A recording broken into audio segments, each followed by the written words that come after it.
Triple crochet മാത്രം use ചെയ്തുകൊണ്ടാണ് ഈ 2 ഹെഡ് ബാൻഡും ചെയ്തിരിക്കുന്നത്. ഇത് കണ്ടോ, ഇത് സിമ്പിളായിട്ട് ട്വിസ്റ്റ് ചെയ്തിരിക്കുന്നതേ ഉള്ളൂ. ഇതാണ് ഞാൻ ഇന്നലെ ചെയ്തുകൊണ്ടിരുന്ന ഹെഡ് ബാൻഡ്.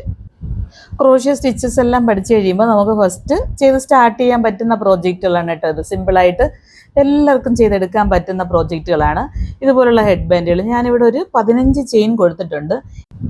ഈ 15 ചെയിൻ കൊടുത്ത് സ്റ്റാർട്ട് ചെയ്ത് കഴിയുമ്പോൾ നമുക്ക് 15 സ്റ്റിച്ചസ് ഇവിടെ കാണണം. അത് കറക്റ്റായിട്ട് ഓരോ റോയിലും എണ്ണി നോക്കണം. കൂടിപ്പോവാനോ കുറഞ്ഞു പോകാനോ പാടില്ല. അപ്പോഴത്തേക്ക് നമുക്ക് ആ ഒരു സ്ട്രെയിറ്റ് ആയിട്ട് കിട്ടത്തില്ല. ഇനി ഞാൻ നെക്സ്റ്റ് റോ ചെയ്യാൻ വേണ്ടിയിട്ട് ഇവിടെ 3 ചെയിൻ കൊടുക്കുകയാണ് കേട്ടോ. അപ്പോഴത്തേക്ക് എല്ലാവർക്കും ഡൗട്ട് കാണും, നമുക്കിനി ചെയിനിലാണോ ഓരോ സ്റ്റിച്ചിൻ്റെ ഉള്ളിലാണോ നെക്സ്റ്റ് റോ സ്റ്റാർട്ട് ചെയ്യുന്നതെന്ന്. നമ്മൾ ഓരോ പ്രോജക്റ്റ് ബേസ് ചെയ്താണ് നമ്മൾ പഠിച്ചു തുടങ്ങുമ്പോൾ ഇതുപോലെ ഡബിൾ ക്രോഷ്യ നേരത്തെ ചെയ്തപ്പോൾ ഓരോ സ്റ്റിച്ചിനകത്തുനിന്ന് എടുത്തതുപോലെ ഓരോ സ്റ്റിച്ചിനകത്തുനിന്നാണ് ഈ ഒരു പാറ്റേൺ ചെയ്തിരിക്കുന്നത് കേട്ടോ. ഓരോ പാറ്റേൺ ബേസ് ചെയ്തിട്ടാണ് നമുക്ക് ഈ ചെയിനകത്തുനിന്ന് എടുക്കണോ, ബാക്ക് ലൂപ്പിൽ നിന്ന് എടുക്കണോ, ഫ്രണ്ട് ലൂപ്പിൽ നിന്ന് എടുക്കണോ.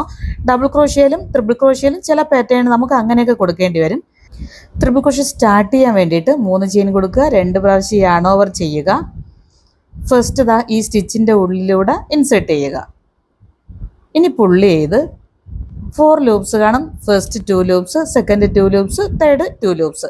ഇതാണ് ട്രിപ്പിൾ ക്രോഷ്യ. ഈ ഓരോ സ്റ്റിച്ചിനകത്തുനിന്നും കണ്ടിന്യൂ ചെയ്യാം. എത്ര ലെങ്ത് വേണോ അത്രയും ലെങ്തിന് നമുക്ക് ചെയ്യാം. ഇനി നമ്മൾ ചെയിനകത്തുനിന്നാണ് കൊടുക്കുന്നതെങ്കിൽ ഈ ഓരോ ചെയിൻ്റെ ഉള്ളിലൂടെ സ്റ്റിച്ചിൻ്റെ ഉള്ളിലൂടെ അല്ല, നമുക്ക് ചെയിൻ്റെ ഉള്ളിലൂടെ വേണമെങ്കിൽ ഈ പാറ്റേൺ കിട്ടത്തില്ല, വേറൊരു പാറ്റേൺ ആയിരിക്കും കേട്ടോ.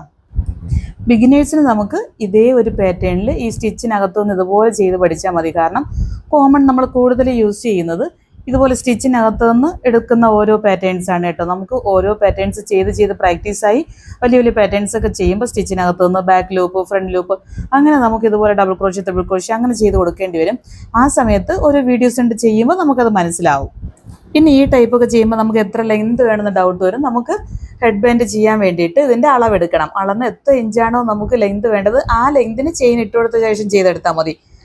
ഇപ്പോൾ ഇത് ഞാനിവിടെ ചെയ്ത് കംപ്ലീറ്റ് ആയിട്ടുണ്ട്. ഇനി കംപ്ലീറ്റ് ആകുമ്പോൾ നമുക്കിതൊന്ന് യോജിപ്പിച്ച് സ്റ്റിച്ച് ചെയ്യണമല്ലോ. അതിന് വേണ്ടിയിട്ട് ഞാൻ കുറച്ച് ലെങ്തിൽ കട്ട് ചെയ്തെടുക്കാം. ഇതുപോലെ ഒന്ന് വലിച്ച് കട്ട് ചെയ്ത ശേഷം സെറ്റ് ചെയ്തെടുക്കണം. ഇത് കണ്ടോ, കട്ട് ചെയ്ത് കഴിയുമ്പോൾ ഇനി നമുക്കിത് പൊളിഞ്ഞ് വരത്തില്ല. ഈ യാൺ വലിച്ചിട്ടല്ലേ നമ്മൾ കട്ട് ചെയ്തെടുത്തത്. ഇത് കണ്ടോ, അതായത് ഇനി ഇവിടെ ഫിക്സായി. ഇനി നമുക്ക് സെറ്റ് ചെയ്തെടുക്കാം. കട്ട് ചെയ്ത് ബാലൻസ് ചെയ്യുന്ന ഈ യാണ് കണ്ടോ നീഡിലോട്ടാക്കി നമുക്ക് സ്ട്രെയിറ്റ് ആയിട്ട് വേണമെങ്കിൽ സ്ട്രെയിറ്റ് ആയിട്ട് വെച്ച് സ്റ്റിച്ച് ചെയ്യാം. അത് നമുക്ക് എല്ലാവർക്കും അറിയാമെന്നുള്ള മോഡലാണ്. കണ്ടോ, അതായത് ഇതുപോലെ വെച്ച് സ്റ്റിച്ച് ചെയ്യുന്നത്. അതല്ലെങ്കിൽ ട്വിസ്റ്റ് ചെയ്യാൻ വേണ്ടിയിട്ട് 2 സൈഡ് ഇതുപോലെ ഒന്ന് പിടിക്കുക. ഇങ്ങനെ വച്ച ശേഷം കണ്ടോ ഇതുപോലെ ഒന്ന് സെറ്റ് ചെയ്ത് കൊടുക്കണം. ഇതിനകത്തൂടെ ഇങ്ങനെ ഒന്ന് വെച്ച് ഫിക്സ് ചെയ്ത് കൊടുത്താൽ മതി. ഇതുപോലെ സ്റ്റിച്ച് ചെയ്ത് കൊടുക്കണം.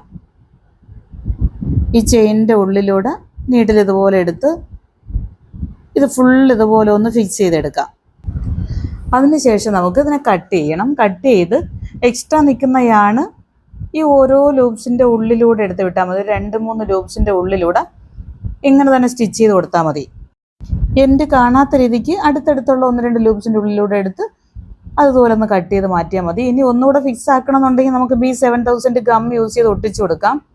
ഇത് കണ്ടോ, ഇതാണ് നമ്മുടെ ട്വിസ്റ്റഡ് ഹെഡ് ബാൻഡ്. കണ്ടോ, നല്ല ഭംഗിയുണ്ട്. ചെയ്തെടുക്കാനായിട്ട് സിമ്പിളാണ്. പക്ഷേ ഇതിനേക്കാളും ഒന്നുകൂടെ ബെറ്ററായിട്ട് എനിക്ക് തോന്നുന്നത് 2 സൈഡും ഒന്ന് കെട്ട് വരുന്നതോ അല്ലെങ്കിൽ ബാൻഡ് കൊടുത്തിട്ടോ ചെയ്യുന്നതാണ് കേട്ടോ. കാരണം നമുക്ക് ഇഷ്ടത്തിനനുസരിച്ച് അത് ലൂസ് ചെയ്ത് ടൈറ്റ് ചെയ്യാം. ഇത് കണ്ടോ, ഇതുപോലെ കെട്ട് 2 സൈഡ് കൊടുത്തിട്ട് വരുന്നതുണ്ട്. ഇത് ഞാനൊരു ഫ്ലവർ കൂടെ കൊടുത്തിട്ടുണ്ടെന്നുള്ളൂ. നമ്മൾ ക്രിസ്മസിനൊക്കെ റെഡ് വൈറ്റ് യൂസ് ചെയ്യുമ്പോൾ ഈ ഒരു തീം നല്ലതല്ലേ. ഇതുപോലെ കെട്ട് കൊടുത്തുകൊണ്ട് ചെയ്യുമ്പോൾ നമുക്ക് തന്നെ ടൈറ്റ് ചെയ്യാനും ലൂസ് ചെയ്യാനും ഒക്കെ എളുപ്പമാണ്. പിന്നെ അതുപോലെ തന്നെ നമുക്ക് അല്ലെങ്കിൽ ബാൻഡ് യൂസ് ചെയ്യാം. ബാൻഡ് യൂസ് ചെയ്യുമ്പോൾ നമുക്ക് വലിച്ചിടാൻ പറ്റും. 2 സൈഡിൽ, ഒരു സൈഡിൽ നിന്ന് സ്റ്റാർട്ട് ചെയ്ത് അടുത്ത സൈഡ് ആ ബാൻഡിൽ തന്നെ ക്ലോസ് ചെയ്യണം. അതും സിമ്പിളായിട്ട് നമുക്ക് ചെയ്തെടുക്കാൻ പറ്റും കേട്ടോ. പിന്നെ ഈ ബാൻഡ് കൊണ്ട് നമുക്ക് സ്ക്രഞ്ചീസൊക്കെ നല്ല ഭംഗിയായിട്ട് ചെയ്തെടുക്കാൻ പറ്റും. ക്രോഷ്യ സ്റ്റിച്ചുകളൊക്കെ പഠിച്ചു കഴിയുമ്പോൾ നമുക്ക് എളുപ്പത്തിന് ചെയ്തെടുക്കാൻ പറ്റുന്ന പ്രോജക്റ്റുകളാണ് ഇതുപോലെ ഒത്തിരി പ്രോജക്റ്റുകളുണ്ട് നമുക്ക്. അപ്പോൾ നിങ്ങൾക്ക് വീഡിയോ ഇഷ്ടമായെന്ന് നിങ്ങളുടെ അഭിപ്രായങ്ങൾ പറയാൻ മറക്കരുത്. Thank you for watching.